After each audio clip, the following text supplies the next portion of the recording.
जनपद मथुरा में जिला कांग्रेस कमेटी के कार्यकर्ताओं ने जिलाधिकारी कार्यालय पहुंचकर जिलाधिकारी को ज्ञापन सौंपकर कांग्रेस कमेटी के जिला अध्यक्ष चौधरी भगवान सिंह वर्मा का कहना है कि पूरे देश में जहां जहां भाजपा की सरकार है वहां पर अपराधी घटनाएं बढ़ रही हैं।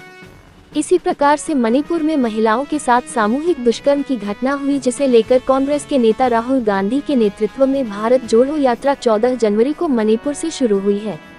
भाजपा सरकार इसे रोकने के लिए लगातार प्रयास कर रही है। वह अन्य कार्यकर्ताओं का कहना है कि यात्रा में लोगों के बढ़ते जुड़ाव को देखते हुए भाजपा की असम सरकार ने भारत जोड़ो न्याय यात्रा पर योजनाबद्ध तरीके से हमले करवाना शुरू कर दिया है। पिछले 2 दिनों में उपद्रवियों द्वारा हमारी यात्रा के पोस्टरों को फाड़ने जैसी घटनाएं की गई।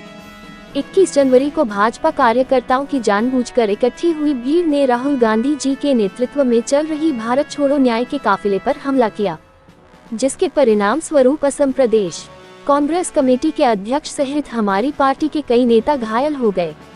शाम को भाजपा समर्थित गुंडों द्वारा न्याय यात्रा पर हमला किया गया। ये हमला असम के मुख्यमंत्री हेमंत बिश्व शर्मा द्वारा न्याय यात्रा को रोकने के उद्देश्य से किया गया है।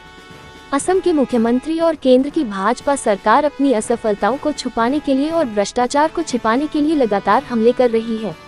भाजपा सरकार के द्वारा किए जा रहे कुत्सित प्रयासों का कांग्रेस कमेटी मथुरा घोर अवरोध करती है और जिला मुख्यालय पर जबरदस्त प्रदर्शन के बाद ज्ञापन देकर भाजपा की असम सरकार की बर्खास्त करने की मांग करती है। जिला कांग्रेस कमेटी मथुरा की मांग है कि असम की सरकार को तत्काल बर्खास्त किया जाए और वहां पर राष्ट्रपति शासन लागू किया जाए। यदि ऐसा नहीं हुआ तो कांग्रेस पार्टी सड़क पर उतरकर लगातार विरोध प्रदर्शन जारी रखेगी। और मैं ये कहना चाहती हूँ कि जो राहुल गांधी की भारत जोड़ो यात्रा शुरू हुई है वो 9वें दिन असम में पहुंची थी।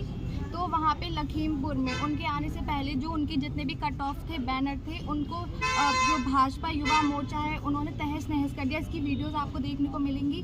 और जो राम मंदिर है, ये जो मोदी सरकार बहुत राम आ रहे हैं, ये समझ नहीं आ रहा है कि राम को ला रहे हैं या बीजेपी को लेकर आ रहे हैं। ठीक है। और in the past 10 years BJP attempts to tremble and subjugate the voice and they also मतलब जो भी है, जो कॉन्स्टिट्यूशन के राइट्स हैं उनके हिसाब से मतलब ये नहीं करने दे रही है। और ये जो सीएम है असम के हेमंता, ये पहले कांग्रेस में ही थे। इनके ऊपर कितने सारे घोटालों के चार्जेस लगे थे। पीपीई घोटाला लगा था, सारदा घोटाला, भूमि घोटाला और न जाने कितने घोटाले। और अब ये किस में शामिल हो गए हैं? बीजेपी में। तो अब ये बस उन्हीं की राम गाथा गाते हैं। ठीक है। ये पहले कांग्रेस में ही थे और भ्रष्टाचारी ही थे। अमित शाह से पूछा कि ये भ्रष्टाचारी नहीं है, तो उन्होंने क्या कहा? चलो दूसरा क्वेश्चन पूछा, हम इसके ऊपर कोई जवाब नहीं देंगे। इसकी भी वीडियो काफी वायरल हुई थी, आप लोगों ने देखा होगा। तो ये ऐसे ही है। ठीक है। और ये जो भी कर रहे हैं, जाने नहीं दे रहे हैं मंदिर में। राहुल गांधी को 7 बजे मतलब टाइम मिल गया था कि आप जो शंकर देव मंदिर है असम में, वहाँ पे दर्शन कर सकते हैं। लेकिन बाद में जो पुलिस वाले थे उन लोगों ने उनको रोक दिया कि आप नहीं जा सकते। और जो आईजी वगैरह वहाँ आए वो उनकी किसी बात का आंसर ही नहीं कर रहे हैं। मतलब कोई आंसर नहीं कर रहे हैं कि हमें क्यों नहीं जाने दिया जा रहा है या कुछ भी। बोल रहे हैं सिर्फ एक ही जना जाके दर्शन कर सकता है, उसकी व्यवस्था खराब हो जाएगी, ये हो जाएगा, वो हो जाएगा।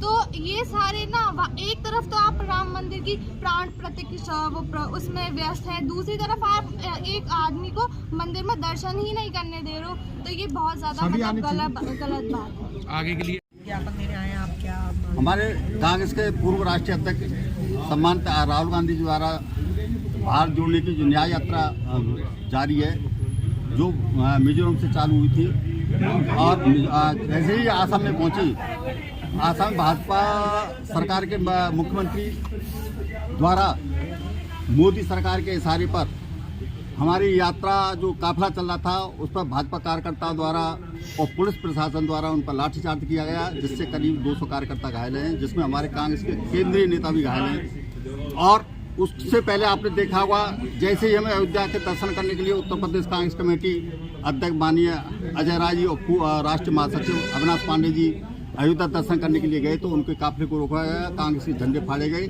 इस तरह केवल और केवल, और उसके बाद आपने देखा हमारे राहुल गांधी जी महादेव जी के मंदिर में दर्शन करने के लिए जा रहे थे कल, उनको भी रोका गया, दर्शन नहीं करने दिए गए।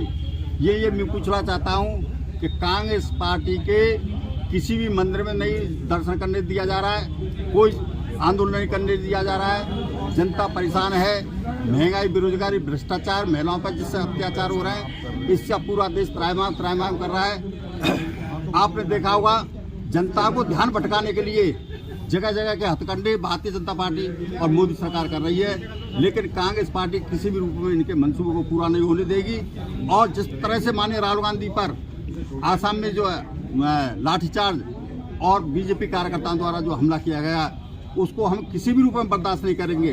भारतीय जनता पार्टी को हम चैलेंज देते हैं और चुनौती देते हैं, या तो कांग्रेस के पदाधिकारी और नेताओं पर और कार्यकर्ताओं पर ये इस तरह के हमले बंद करे, कांग्रेस के कार्यकर्ताओं पर झूठों केसों में फंसाना पुलिस प्रशासन बंद करे, किसी भी तरह के अत्याचार को, जनता पर अत्याचार हो, बेरोजगारी मांगते हैं उन पर लाठीचार्ज किया जाता है, किसान ऋण माफी मांगते हैं तो उन पर लाठीचार्ज किया जाता है, और महिलाओं पर किस तरह अत्याचार हो रहे हैं आपने देखा हुआ है। भारतीय जनता पार्टी के नेताओं द्वारा महिलाओं पर बलात्कार किया जा रहा है, देखा आपने बनारस की घटना आपके सामने है। हम किसी भी रूप में, भारतीय जनता पार्टी किसी भी रूप में अत्याचार करती है, कांग्रेस पार्टी जनता के साथ भरतोड़ पूर्ण रूप से इसका विरोध करेगी, चाहे इसके लिए हमें कोई भी कुर्बानी देनी पड़े, पुलिस की लाठी खानी पड़े, जेल जाना पड़े, और चाहे हमें जिस तरह से अंग्रेजों का आंदोलन करके इस देश से भगाया था, उसी तरह भारतीय जनता पार्टी को 2024 के लोकसभा चुनाव में निश्चित रूप से ये गद्दी से उखाड़ फेंकेंगे।